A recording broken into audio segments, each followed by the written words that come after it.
Amber, saan ka pupunta? Ayos ka lang ba? Habang naglalakad ako paalis, narinig ko pa ang pagtawag ni Chief Executive Officer Mayete sa pangalan ko. Tumigil ako sa paghakbang at pilit ang ngiti sa labi na hinarap ko siya. Nagpaalam na ako kay Sir Lucian na magha-half day lang ako ngayon. Pasensya na, Chief Executive Officer Mayet, mahinang bigkas ko. Ilang saglit itong natigilan bago dahan-dahan na tumango. Pagkatapos kong sabihin ang katagang iyon, diretso na ako sa elevator. Pinindot ang boton at hinintay na lang na bumukas nang maramdaman ko ang paglapit sa akin ni Chief Executive Officer Mayete. Tungkol ba ito sa nangyari kanina? Chief Executive Officer Rodriguez or Amber, naalala kita, seryosong wika niya sa akin. Nagtataka akong muling napatitig sa kanya. First day mo pa lang dito sa work. Naalala na kita.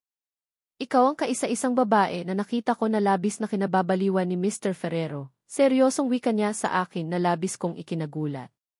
Naaalala mo ako? Ang dating ako. Kung ano at sino ba ako sa buhay ni Lucian, mahinang tanong ko sa kanya. Yes, syempre naman. Noong naghiwalay kayo ni Sir Lucian at umalis ka, alam mo bang halos mabaliw si Sir Lucian sa sobrang sama ng loob? Kahit dyan sa loob ng opisina niya, umiinom siya ng alak. Halos patayin niya ang sarili niya sa alak at dumating pa nga sa punto na isinugod at na-confine siya sa hospital dahil sa dami ng alkohol na na-consume ng katawan niya, seryosong sagot niya sa akin. Hindi naman ako nakaimik. Hindi ko ito alam. Wala akong alam. Sana, bigyan mo siyang time na magpaliwanag. Isa ako sa naging saksi kung gaano kakahalaga sa kanya. Amber, huwag mo ulit bigyan ng chance si Lucian na muling malulong sa alak. Mahina na ang tiyan niya pagdating sa alkohol at ilang ulit na siyang pinaalalahanan ng doktor niya na iwasan ng uminom ng alak at baka iyon pa ang dahilan para mapaiksi ang buhay niya, muli niyang bigkas. Chief Executive Officer Mayet, hindi ko alam. Naguguluhan ako. Kung alam mo lang sobrang nahirapan ako sa sitwasyon ko noon. Noong mga panahon na feeling ko isa lamang akong laruan sa kanya, seryosong bigkas ko. Pero mahal ka niya, Amber. Mahal na mahal ka niya. Siguro nagtataka ka kung bakit ko ito nasabi ngayon.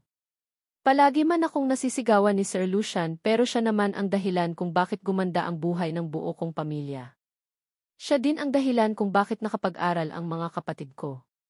Malaki ang utang na loob ko sa kanya. Kung masama man siya sa paningin ng nakakarami, sa akin hindi. Para sa akin, isa siyang hero kaya ko ito ginagawa, seryosong wika niya. Hindi naman ako nakaimik. Noong muli kitang nakita dito sa opisina, alam mo bang tuwang-tuwa ako? Sa isip-isip ko, sa wakas, makakangiti na naman ang totoo ang amo ko. At nangyari nga iyon, Amber. Alam ko, nagkamali si Sir Lucian noon sa iyo.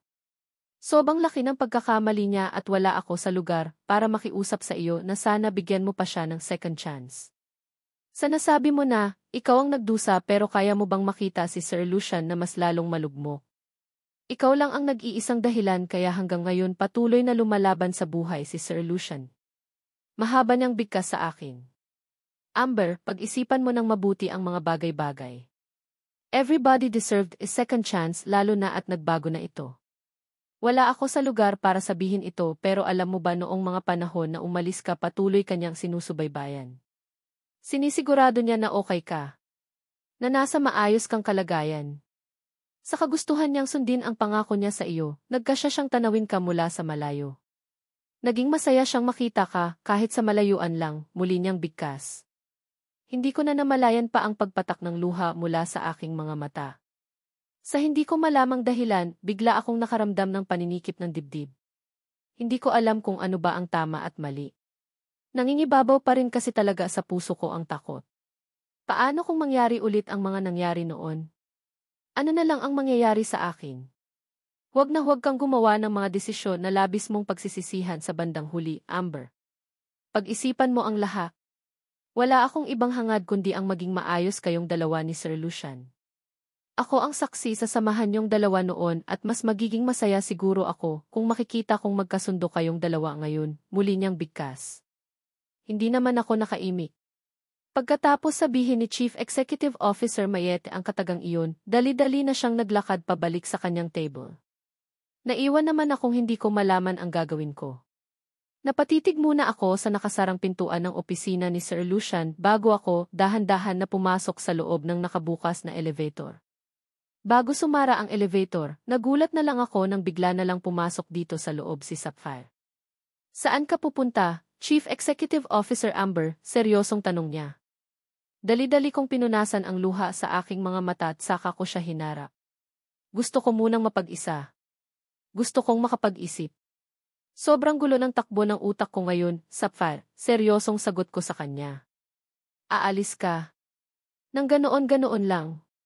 Paano naman ang boss ko? Baka magpakalasing na naman iyon at sa hospital na naman ang bagsak niya, seryosong wika niya. Kunot noo ko siyang tinitigan. Ano ang ibig niyang sabihin? Sinong boss? Sino ba talaga si Sapphire? Bakit sa loob nitong mga nakaraang taon, nagmistula siyang anino ko? Aalis muna ako. Undertime muna sa work. Gusto kong magpalamig na muna. Gusto kong makapag-isip na muna. Sobrang naguguluhan na kasi ako sa sitwasyon ko ngayon seryosong sagot ko kay Sapphire. Tuluyan na din siyang pumasok dito sa loob ng elevator. Gusto niya yata akong samahan kahit saan ako magpunta. Well, tamang-tama. Gusto ko din mag-undertime.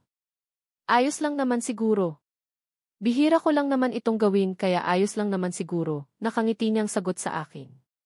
Hindi ko siya pinansin bagkus tuluyan ko nang pinindot ang ground floor button. Sapphire, sino ka ba talaga? Maya-maya seryosong tanong ko sa kanya. Hindi na ako nakatiis pa. Gusto ko nang malaman kung ano man ang gumugulo sa isipan ko.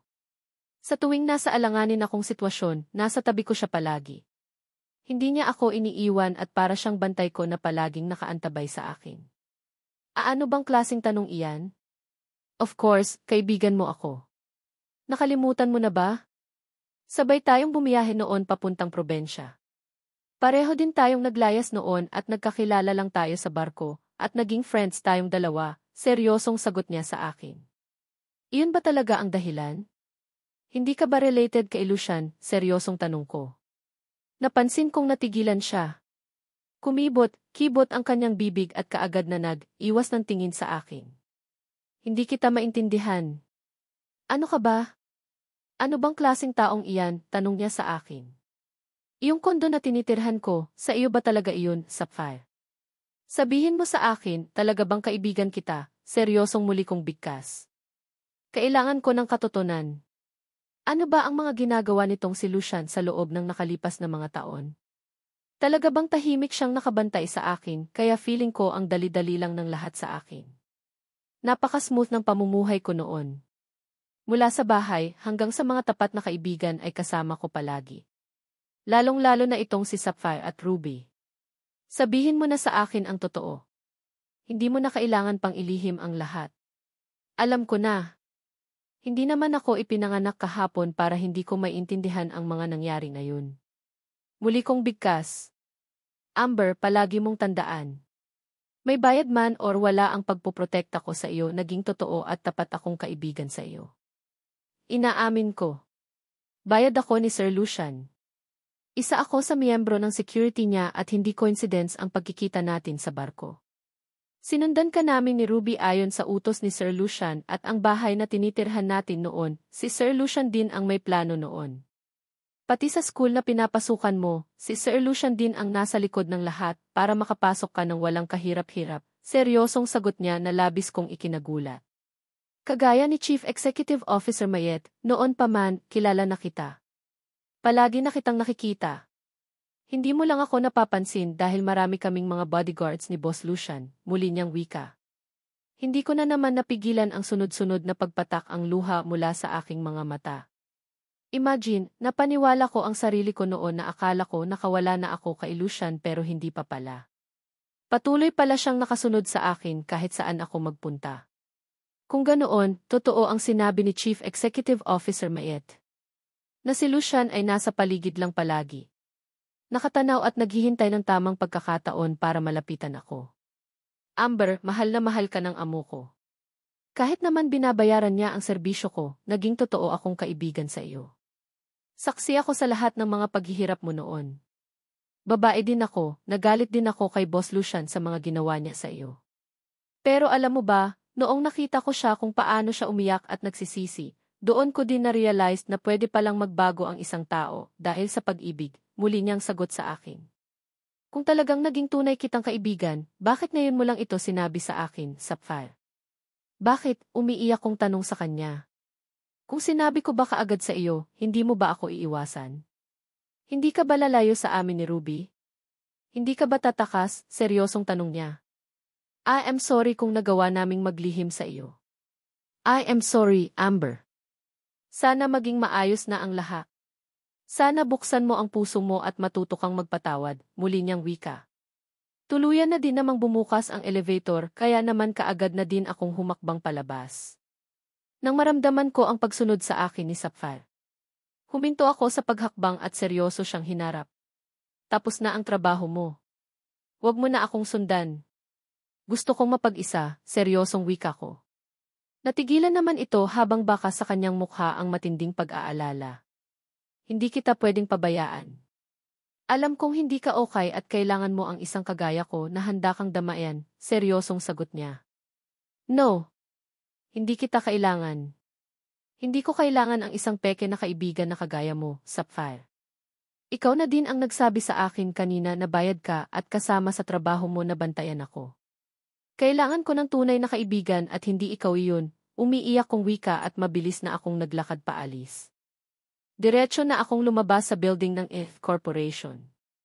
Wala pa ring patid ang pagpatak ng luha mula sa aking mga mata.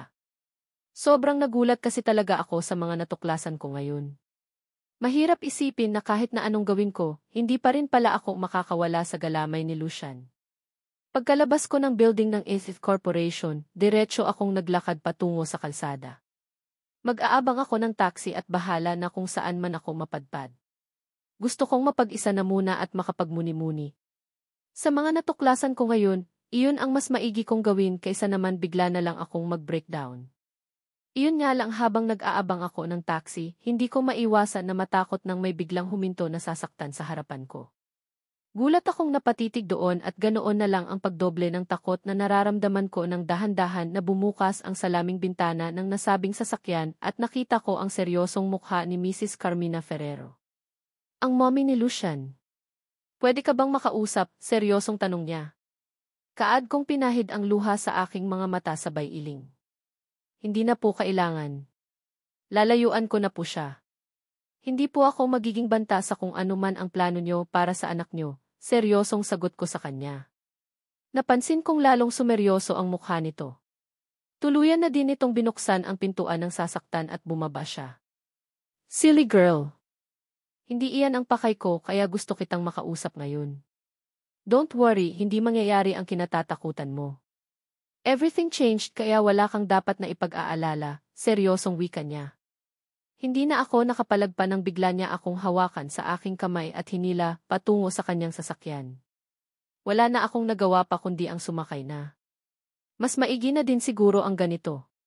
Wala din naman akong mapapala kung takbo ako ng takbo eh. Walang mangyayari sa akin kung patuloy akong magpadala sa takot. Pagkasakay ko sa kotse, mabilis na pinaarangkada ng driver nito ang sasakyan paalis. Nandoon pa rin ang takot, kaba at pag-aalala pero nang mapansin ko na sa isang familiar na mansion ang aming destinasyon, doon ako nakaramdam ng kaunting peace of mind. Bakit po dito? Nagtataka kong tanong. Tuluyan nang pumasok sa isang mataas na gate ang sasakyan at kaagad na bumungad sa paningin ko ang matayog at magandang mansyon ng mga Ferrero. Saan ba dapat? Matagal ka nang gusto makita ng lolo at lola ni Lucian pero hindi ko maintindihan ang lalaking iyon kung bakit napakahirap sa kanya na iwi ka dito sa mansion. Seryosong sagot niya sa akin. Lalo naman akong nagulat. Hindi ko alam kung ano ang mga nangyayari sa buong paligid. Ang isang tao na labis akong kinamumuhian noon ay naging mabait na sa akin ngayon. Hindi ko alam kung bakit biglang nagbago yata ang ihip ng hangin. Bakit niyo po ito ginagawa? Ayaw niya po sa akin pero bakit dito po? Nagtataka kong sagot sa kanya. Noon iyon.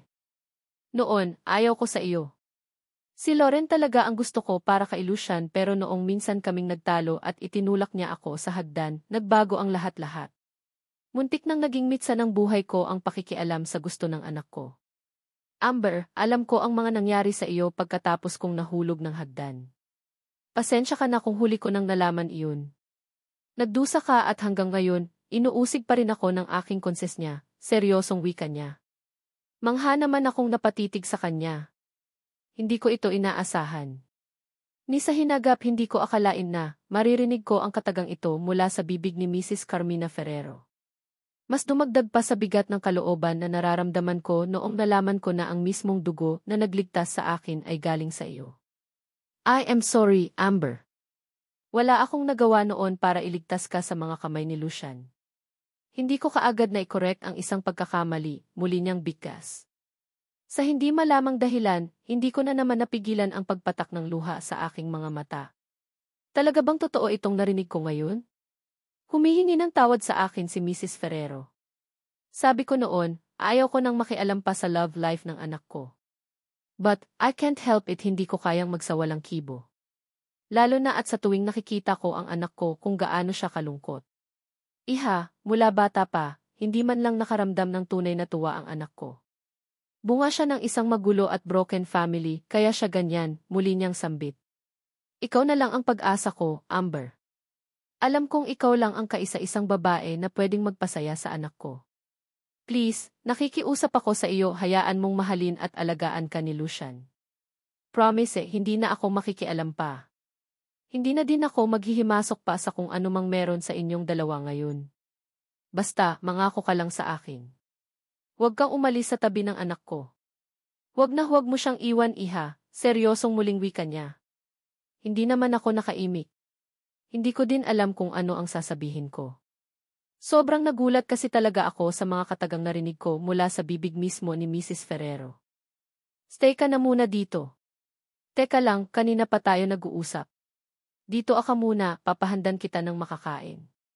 Tiyak akong gutom ka na, iha, nakangiting wika ni Mrs. Carmina Ferrero sa akin. Marami na din siyang mga magagandang salita na nabitawan at hindi ko na din namalayan pa ang takbo ng oras. Dinala niya na ako dito sa magarbong living room. Wala akong ibang nakikita sa buong paligid kundi ang nagsusumigaw na karangyaan. Parang magic na maayos din ang pakikitungo sa akin ni Mrs. Ferrero na siyang nakakapagtaka. Parang biglang nagbago ang ihip ng hangin.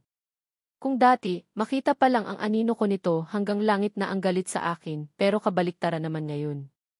Maayos niya akong inistema na akala mo isa akong mahalagang bisita ng pamilya nila. Parang gusto ko nang ang maniwala na pwedeng magbago ang isang tao. Kagaya na lang ngayon kay Mrs. Ferrero. Parang, ang bait-bait niya. Huwag na po. Sa bahay na lang po ako kakain. Aalis na din po kasi ako eh. Pilit ang ngiting sagot ko sa kanya. Amber, maaga pa. Saka, mag-isa lang ako dito sa mansion. Wala kasi dito ang lolo at lola ni Lucian.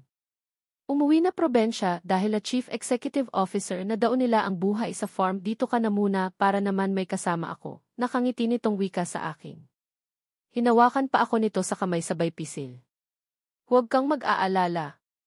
Magbabago na ang lahat. Hindi ko nahahayaan pa na mangyari ulit sa iyo ang mga nangyari na noon, Amber, nakangiti niyang muling wika sa akin. Tipid naman akong ngumiti. Mukhang nasobrahan yata sa pagiging mabait si Mrs. Ferrero ah. Hindi ako sanay na ganito ang ugali niya. Gayunpaman, wala akong magagawa kundi ang pagbigyan siya. Mamaya na lang siguro ako aalis pagkatapos kumain. Maaring bored lang yata si Mrs. Ferrero sa buhay niya, kaya gusto niyang magstay ako dito. Sa bagay, wala naman sigurong masama kung magstay ako ng kahit 1 o 2 oras pa. Pagkatapos nito, hindi na ulit ako babalik pa sa mansion na ito. Hindi na ulit ako aapak sa lugar na ito. Dito ka na muna ha. Saglit lang ako, iha. Nakangiti pa nitong paalam sa akin at tuluyan na siyang naglakad paalis. Naiwan naman akong pasimpleng inilibot ko ang tingin sa buong paligid. Grabe, sobrang ganda ng mansion na ito. Iyon nga lang nagmumukhang walang nakatira.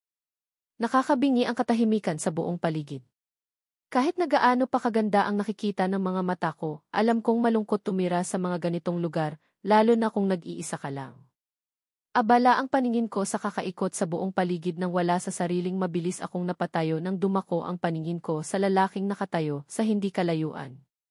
Gulat na gulat akong napatitig dito at nang mapansin kong nakatitig din siya sa akin, kaagad akong nag-iwas ng tingin sa kanya, sabay hakbang paalis. Precious, saan ka pupunta? Seryosong tanong ng walang iba kundi si Lucian. Yes, siya lang naman ang nandirito. Hindi ko akalain na uwi siya dito sa mansion, gayong ang alam ko bihira lang siyang pumasyal dito.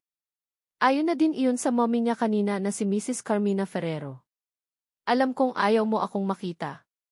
Alam kong galit ka sa akin pero pwede bang magstay ka na muna? Kung ayaw mo akong makita at makausap, aalis ako. Hindi ako magpapakita sa iyo, seryoso niyang bigkas. Ramdam ko din sa boses niya ang matinding lungkot na parang isang kurot sa puso ko. Hindi ako sanay na makita siyang ganito. Kaya lang, ano ba ang pwede kong sabihin sa kanya? Aasta na lang ba ako na parang walang nangyari at muling ibalik ang dating kami? Hindi ba awkward iyon sa paningin ng lahat? Paano kung muli akong masaktan? Ano na lang ang mangyayari sa akin? Kaya ko pa kayang bumangon ulit kapag muli akong mabigo? Hindi ko alam. Naguguluhan ako. Hindi. Hindi mo naman kailangang umalis eh. Pwede kang magstay kahit saan mo gusto. Bisita lang ako sa lugar na ito at wala akong karapatan na pagbawalan ka sa kahit na saan mo gustong tumambay, seryosong sagot ko din sa kanya. Paalis na nga sana siya pero muli siyang natigilan. Muling tumitig sa akin habang baka sa mga mata niya ang lungkot. Ayos lang, Lucian. Matagal lang nangyari iyon at pagod na din ako. Hindi ko alam kung ano ba talaga ang tama pero pwede naman siguro akong sumugal ulit, diba? Pwede naman siguro akong maniwala ulit sa sinabi mo at ng mommy mo na hindi na ulit ako masasaktan pa ng kagaya ng dati. Seryosong wika ko sa kanya. Napansin kong unti-unting gumuhit ang ngiti sa labi niya at halos inisang hakbang ang pagitan naming dalawa. Pagkalapit niya sa akin, naramdaman ko na lang na nasa bisig niya na ako. Mahigpit ang pagkakayakap niya sa akin na para bang ayaw niya na akong pakawalan pa. Of course, hindi ko nahahayaan pa na mangyari ang mga nangyari kagaya ng dati, Precious. Hindi ko nahahayaan pa na muli kang masaktan. Pangako ko iyan sa iyo, seryosong sagot niya sa akin.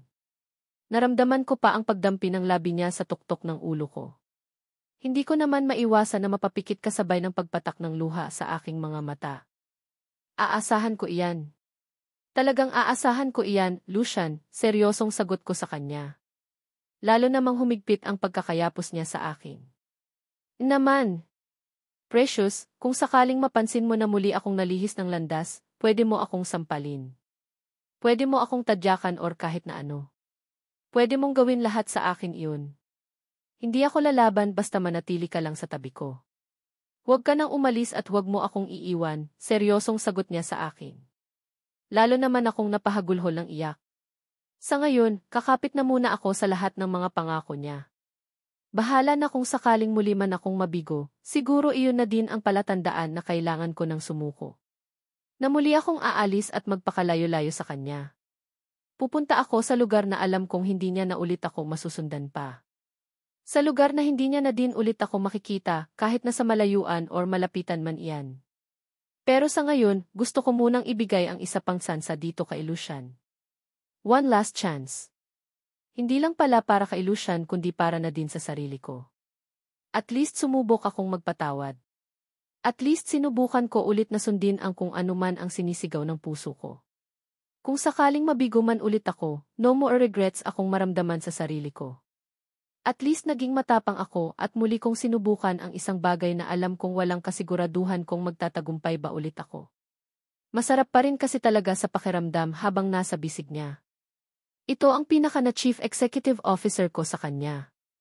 Ito ang pinaka gusto kong muling maramdaman sa piling niya. Mahal kita, Precious. Sa laki ng pagkakamali na nagawa ko sa iyo, hindi mo lang alam kung paano ko din pinagdusahan iyon. Gabi-gabi akong dinadalaw ng matinding konsensya at pangungulila sa iyo. Nangako ako sa sarili ko na basta bumalik ka lang, hindi ko nahahayaan pa na mawalay ka sa akin. Lahat gagawin ko para muli kang magtiwala sa akin. Gusto kong maging akin ka muli. Mahal kita. Mahal na mahal kita, Precious, madamdamin niyang bigkas. Lalo namang nag-uunahan sa pagpatak ang luha mula sa kaing mga mata. The feelings is mutual naman eh. Mahal ko din naman siya. Mula noon hanggang ngayon, siya pa rin. Kung katangahan man ang gagawin kong pagbibigay sa kanya ng second chance, tatangapin ko iyon. Buong puso kong tatangapin iyon at kung sakaling muli akong mabigo, wala nang ibang sisisihin, kundi ang sarili ko lang din. Amber, iha-ready na, wala sa sariling mabilis akong napakala sa pagkakayakap ni Lucian nang marinig ko ang boses ni Mrs. Ferrero. Kakapasok lang nito dito sa loob ng living room at kita ko ang pagkagulat sa mukha nito nang mabungaran nito na magkayakap kaming dalawa ni Lucian. Hindi ko naman mapigilan ang makaramdam ng hiya dahil doon. Pasimple ko na ding pinunasan ang luha mula sa aking mga mata. Abat Lucian, huwag mong sabihin na pinalipad mo na naman ang sasakyan mo pa uwi dito sa mansion. Ang bilis mo naman, gulat na tanong nito sa anak. Nagtatanong ang mga matang tumitig ako kay Lucian. Totoo kaya ang sinabi nitong si Mrs. Ferrero? Mom, masyado po kayong nag-overthink. Hindi totoo iyan, maingat ako sa kalsada at sumusunod na po ako sa batas trapiko. Nakangiti naman itong sagot sa ina. Gayunpaman, hindi ako kumbinsido. Kilala ko itong si Lucian. Alam ko na kapag ginusto nito, wala talagang imposible. Hayin ako, ewan ko sa iyong bata ka. Ayusin mo iyang sarili mo. Hindi na kukuha ang lahat ng bagay sa pabilisan. Teka lang, mabuti na din at dumating ka na. Nagpahanda ako na pagkain. Sumabay ka ng kumain sa aming dalawa ni Amber, seryosong sagot naman ni N. Ferrero. Pagkatapos noon, mabilis na itong naglakad paalis. Muli kaming naiwan ni Lucian dito sa living room at nakangiti na muli niya akong hinarap. Pagpasensyahan mo na si Mommy. Minsan talaga, madaldal siya na akala mo galit. Pero ugali niya na talaga iyan, nakangiti nitong wika. Nakapag-usap na kami at mabait na siya sa akin. Saka, siya din ang dahilan kung bakit nakapagdesisyon ako na makipagbati na sa iyo. Sabi niya sa akin kanina, sa akin na daw siya kakampi simula ngayong araw, nakangiti kong sagot. Napansin kong matamis na napangiti si Lucian sabay haplos niya sa pisngi ko gamit ang isa niyang palad. Thank you, precious. Pangako, sa pagkakataon na ito, hindi na ulit ako muling magkamali. Hindi ko nahahayaan pang muli kang masaktan, madamdaming niyang bigkas. Ayaw ko ng salita lang, Lucian. Dapat gawin mo din, mahirap na para sa akin ang magtiwala ulit pero dahil mahal kita pipiliin ko na lang muna magstay sa tabi mo, seryosong sagot ko sa kanya. Lalo namang lumawak ang ngiti sa labi niya. Muli niya akong niyakap ng mahigpit. Actually, hindi na pala yakap ito dahil umangat na ako sa air at para bang sobrang gaan lang na inikot-ikot niya ako ng ilang segundo. Pagkatapos noon, seryoso niya akong tinitigan sa aking mga mata. Promise, hindi ka magsisisi, precious. Hindi mo lang alam kung gaano ako kasaya ngayon. I will be a better person. Hinding-hindi na kita bibigin pa kahit na ano ang mangyari. Hinding-hindi ko nahahayaan pa na muli kang umiyak, madamdamin niyang bigkas sa akin. Hindi ko naman mapigilan ang pagguhit ng masayang ngiti sa labi ko. Sa wakas, nakakaramdam na din ako ng kapanatagan ng kalooban. Alam kong magiging maayos na ang lahat. Kung ano man ang mga naririnig kong kataga ngayon mula sa bibig ni Lucian, alam kong susundin at gagawin niya iyon. Masalimuot man ang naging umpisa namin noon, at least, gusto niya namang bumawi ngayon. Kakapit ako sa ngalan ng pag-ibig. Susugal ulit ako dahil malaki din naman ang tiwala ko na sa bandang huli, ako din ang magwawagi. Here! Kumain ka pa, iha. Teka lang, may gusto ka pa bang kainin? Sabihin mo lang para maipaluto ka agad natin, nakangiting wika ni Mrs. Carmina Ferrero sa akin. Kasalukuyan kaming nandito sa harap ng hapagkainan at kumakain at hindi ito magkanda-ugaga sa kaka-offer sa akin ng kung ano-ano. Ang dami ding mga pagkain na nakahanda sa harapan namin. Nako, ayos na po, ma'am. Ubusin ko po muna itong mga pagkain na nasa pinggan ko tapos kukuha na lang po ulit ako, nakangiti kong sagot. Ma'am! Ano ang tawag mo sa akin, iha? Ma'am, naku, teka lang, Lucian, hindi mo pa ba nasabihin itong si Amber kung sino ako sa ano ako sa buhay mo? Seryosong tanong naman ni Mrs. Ferrero. Kinakabahan naman akong napatitig kay Lucian. Mom, wag niyo naman po takutin si Precious, nakangiting wika ni Lucian. Ang alam ko noon pa man, hindi magkasundo ang mag-ina na ito pero sa ngayon, nakikita ko namang medyo close na yata sila sa isa't isa. Hindi ko siya tinatakot. Nagtataka lang ako kung bakit hanggang ngayon, ma'am pa rin ang tawag niya sa akin, sagot naman ito sa anak nito. Iha, you can call me mom or mommy. Sooner or later, magiging asawa ka na nitong si Lucian at wala naman sigurong masama kung tatawagin mo akong mommy, diba? Muling wika ni Mrs. Ferrero, pero sa pagkakataon na ito, ako naman ang kanyang kinakausap. Hindi naman ako makapaniwala sa narinig. Sa totoo lang, sobrang nagulat din talaga ako.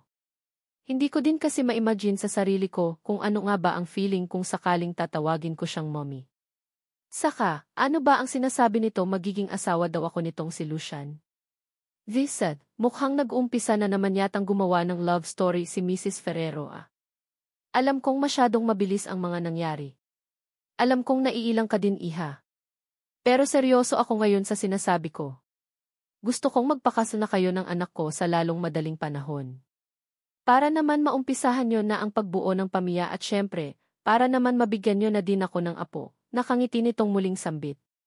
Wala sa sariing sunod-sunod tuloy akong napasubo sa aking kinakain. Nakakagulat naman itong si Mrs. Ferrero. Kung ano-ano na yata nagmanga sinasabi. Mom, kumain ka na muna.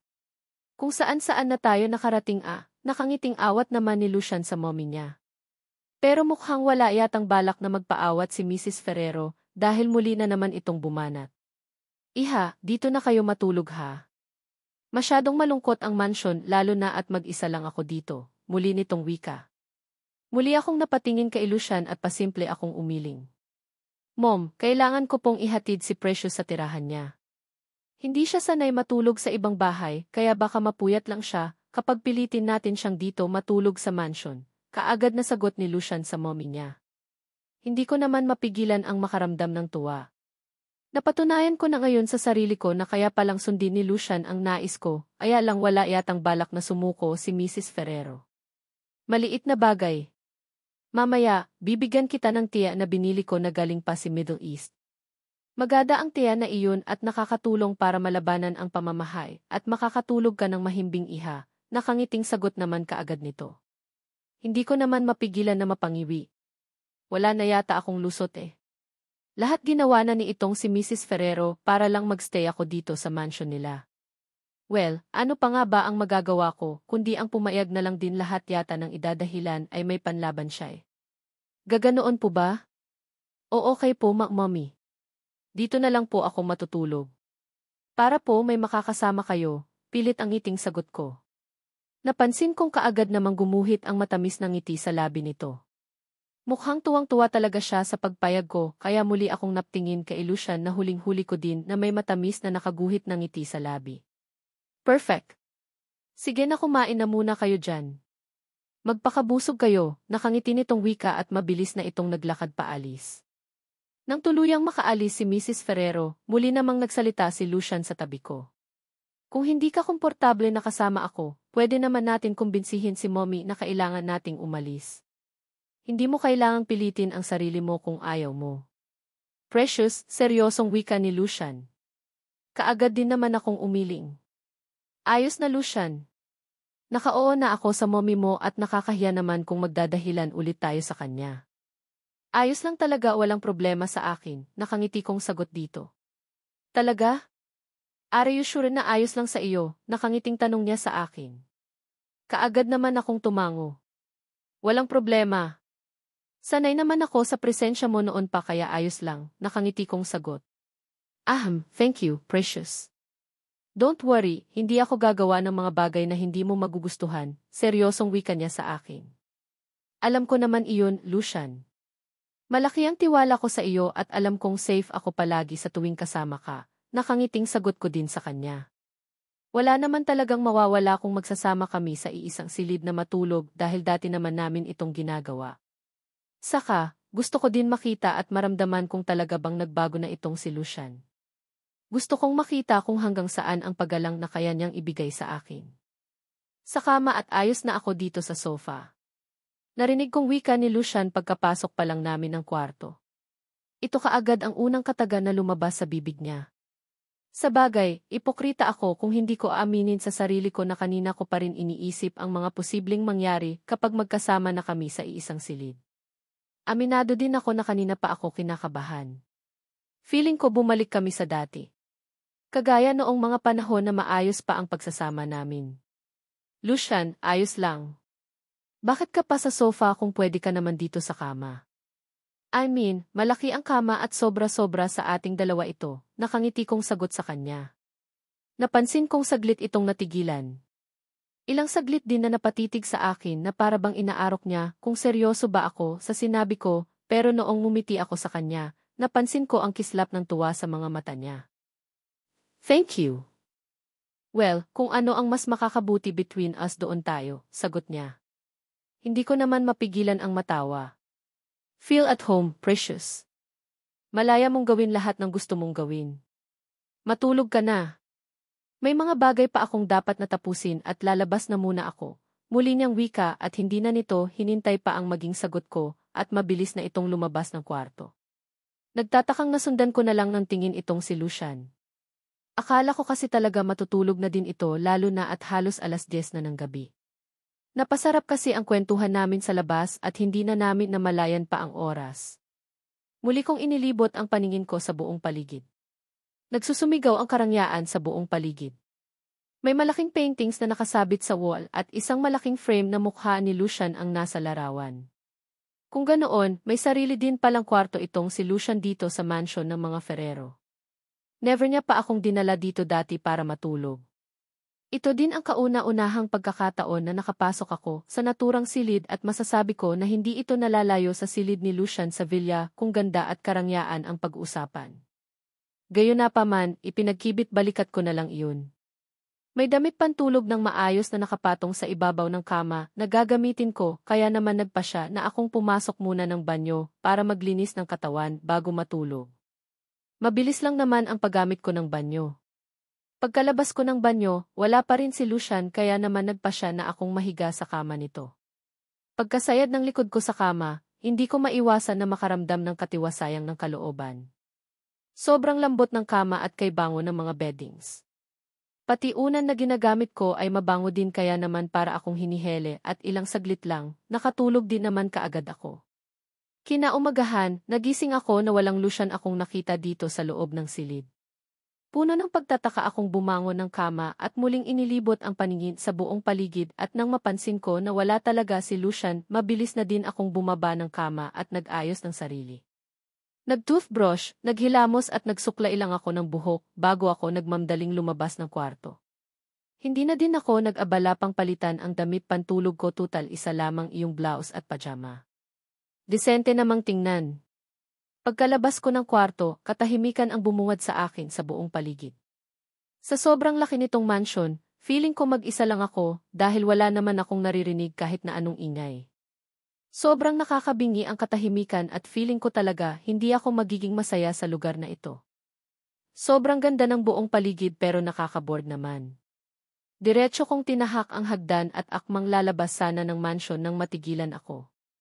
Saktong pagkababa ko kasi ng hagdan, nagulat na lang ako nang bumungad sa paningin ko ang isang lalaki.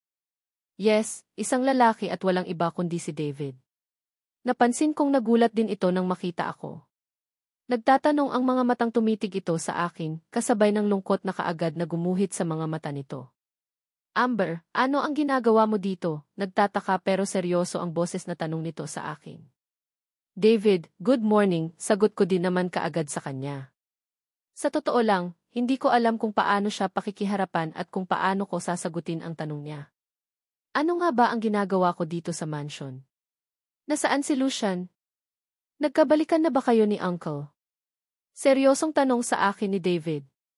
Kitang-kita ko sa mga mata nito ang lungkot kaya hindi ko alam kung paano ko ba sasagutin ang tanong niyang ito ngayon na hindi ito masasaktan. David, ano bang klaseng tanong iyan? Saka bakit? Sagutin mo ako, Amber. Nagkabalikan na ba kayong dalawa? Muling tanong nito sa akin. Natamim naman ako. Lalo na nang mapansin ko na nag-uumpisa ng mamula ang mga mata nito na halatang nagpipigil na itong maiyak. Hindi ka makasagot. Kung ganoon, bumalik ka na ulit sa kanya. Na muli kang nagtiwala sa kanya sa kabil ng mga ginawa niya sa iyo noon, seryosong muli niyang wika. Hindi naman ako nakaimik. Amber, alam mo bang mahal pa rin kita? Mahal na mahal kita at kumukuha lang ako ng tiempo para maagaw ka ulit sa kanya. Pero bakit? Bakit gusto mo pa rin siya? Una akong dumating sa buhay mo. Naging magkasintahan tayo ng ilang taon pero bakit si Uncle pa rin? Bakit siya pa rin ang pinili mo? Muli niyang bigkas. David, I am sorry. Sorry kung hindi na kita kayang mahalin. Si Lucian ang mahal ko at kahit na nagkasala siya sa akin, naging marupok ako. Siya pa rin ang mahal ko, David. Seryosong sagot ko sa kanya. Napansin ko ang tuluyang pagpatak ng luha sa mga mata nito, palatandaan na sobra itong nasaktan sa sinabi ko. Pero wala akong magagawa. Sa pagkakataon na ito, gusto kong magpakatotoo. Ayaw ko nang umasa siya at masaktan ng sobra. Simula noong naghiwalay kami nitong si David at sumama ako kay Lucian, tuluyan ko na din siyang nakalimutan. Hindi ko na siya mahal at hindi ko din alam kung talaga bang minahal ko siya. Amber, alam mo bang sobra mo akong sinaktan ngayon? Ang akala ko kasi talaga ay pwede pa. Na mahahabol pa ang lahat.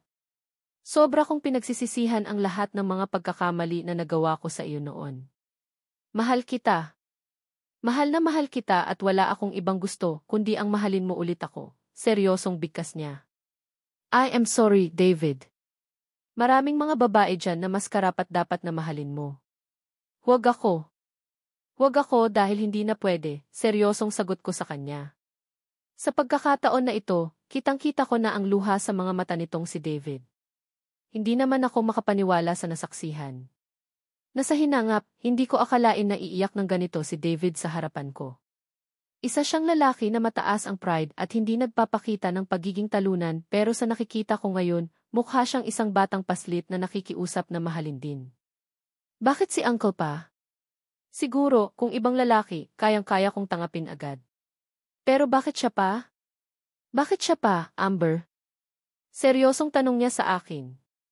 I love him. Sa kabila ng mga nangyari, mahal ko siya. Mahal na mahal ko siya, David, at hindi ko siya kayang tiisin, direktang sagot ko. Tulala naman itong napatitig sa akin. Makailang ulit na umiling at halos inisarang hakbang ang pagitan naming dalawa at hinawakan ako sa aking braso. Hindi. Galit ka kay Uncle, di ba? Hindi ako maniniwala na mahal mo siya. Napipilitan ka lang.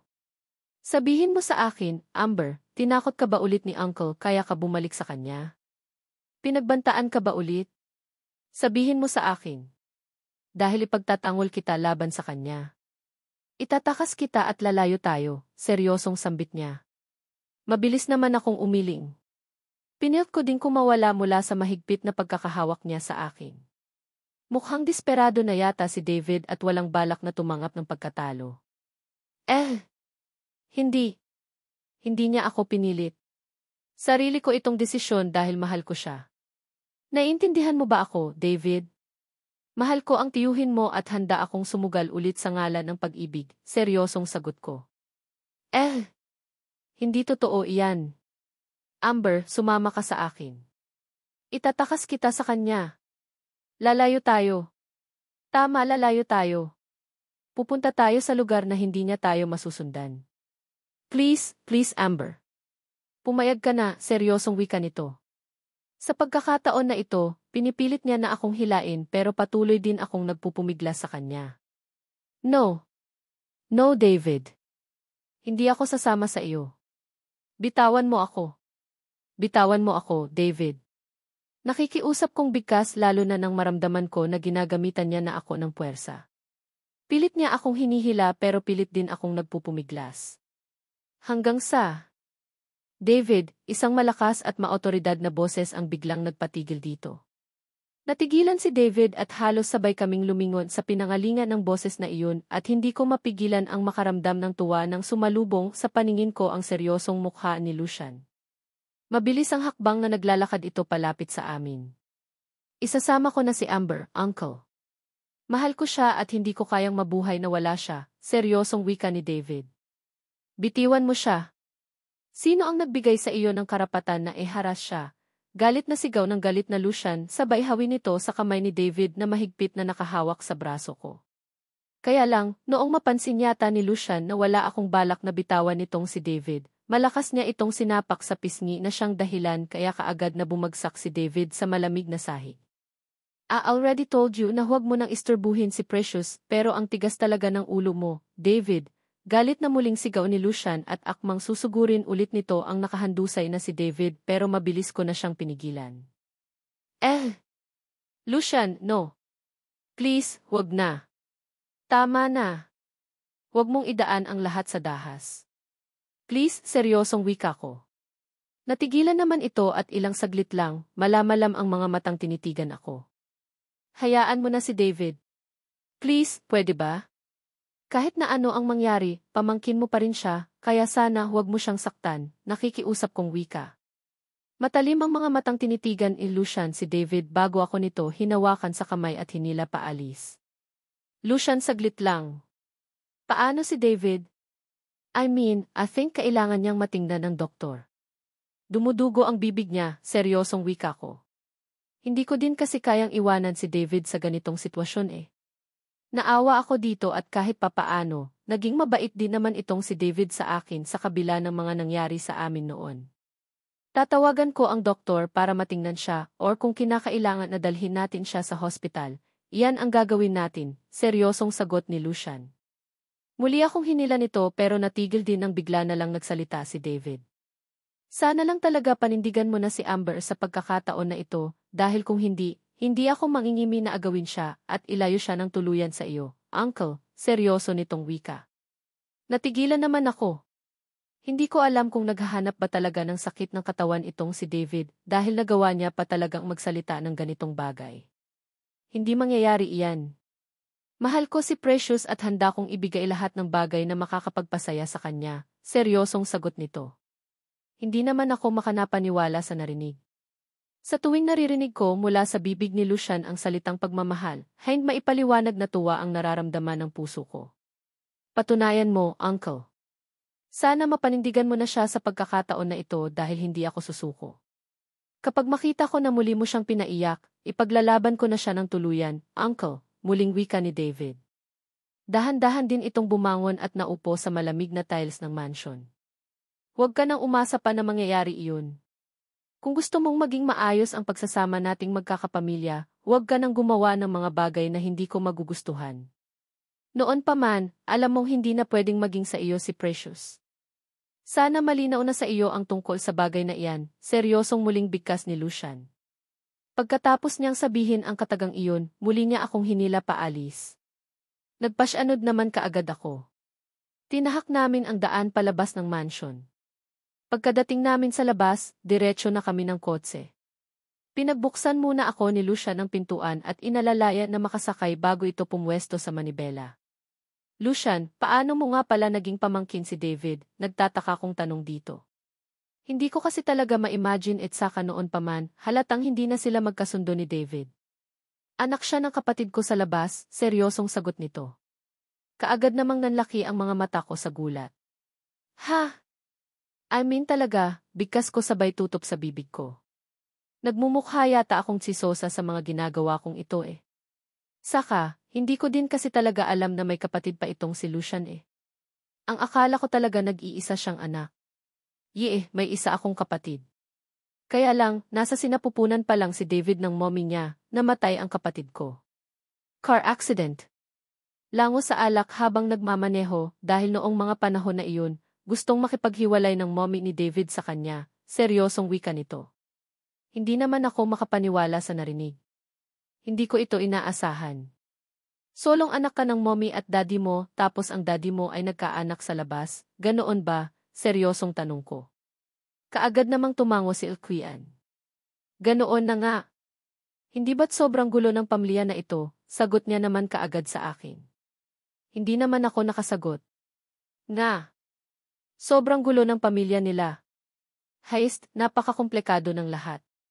Lilan na nga lang sila, ang agad din nagkamatayan ng miyembro ng pamilya nila. Now, alam mo na kung bakit medyo malayo ang loob ko kay David. Iyon din ang dahilan kung bakit sa dami ng mga babaeng dumaan sa buhay ko, iniiwasan ko na magkaanak sa kanila. Ayaw kong maging komplikado ang lahat. Ayaw ko din maging magulo ang buhay ng magiging anak sa babaeng mahal ko. Muling wika ni Lucian kasabay ng muling paghawak niya sa kamay ko. Lucian, alam mo bang posible na hindi na din kita mabigyan ng anak kung sakaling ako pa rin ang pipiliin mo? Seryosong tanong ko din sa kanya. Napansin kong saglit itong natigilan. Tumitig sa malayo bago nagsalita. Don't care. Mabibigyan mo man ako ng anak or hindi, wala akong pakialam, Precious. Ang importante lang sa akin ngayon ay ang makasama ka habang buhay. Seryosong sagot niya sa akin, kasabay noon ay ang pagdukot ng kung anong bagay mula sa bulsa niya. Isa iyong maliit na kahon na kulay pula at nang ilabas niya iyon, kaagad na namilog ang mga mata ko, sa gulat ng tumampad sa mga mata ko ang isang kumikinang na singsing. Lucian. Will you marry me, Precious? Please, gustong-gusto na kitang makasama habang buhay, kaya sana pumayag ka, seryosong sambit niya. Hindi ko naman namalayan ang pagpatak ng luha sa aking mga mata. Pakiramdam ko, nakalutang ako sa alapaap sa sandaling ito. Hindi ko inaasahan na magpo-propose siya sa akin ng kasal. Lucian, paanong? Marry me, Precious.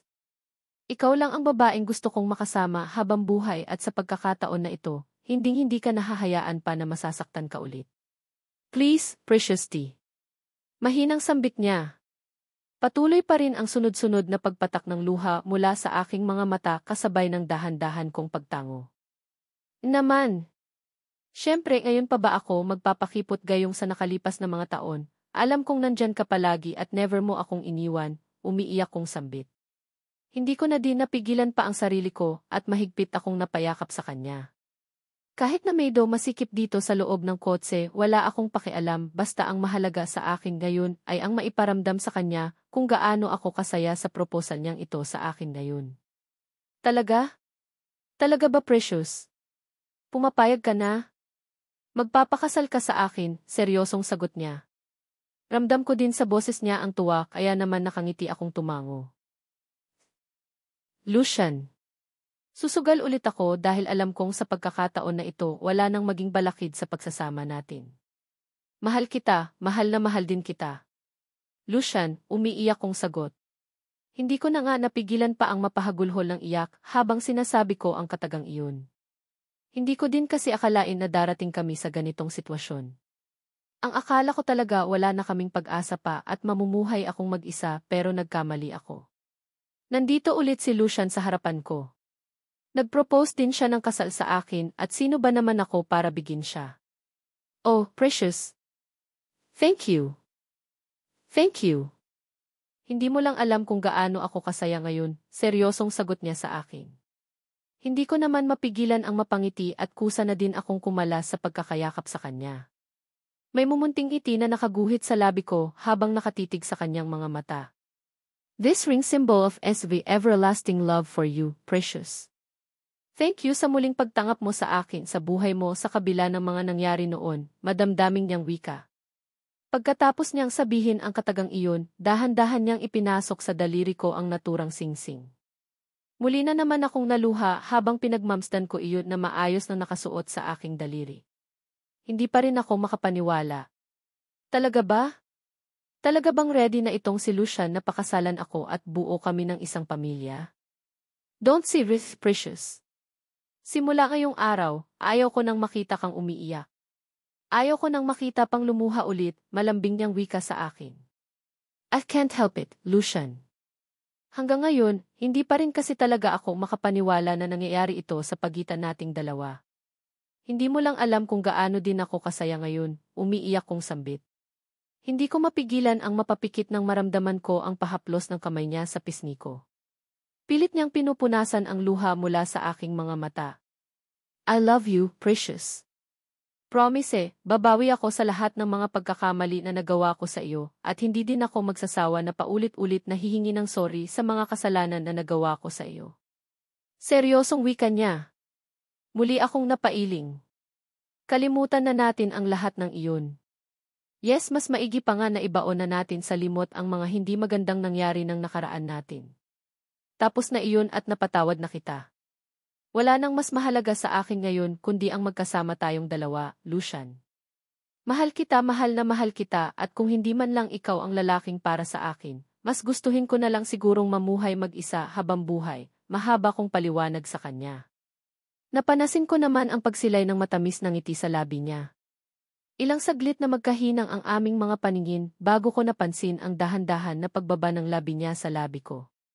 Hindi ko mapigilan ang maipikit ang aking mga mata nang tuluyan ng maghinang ang aming labi.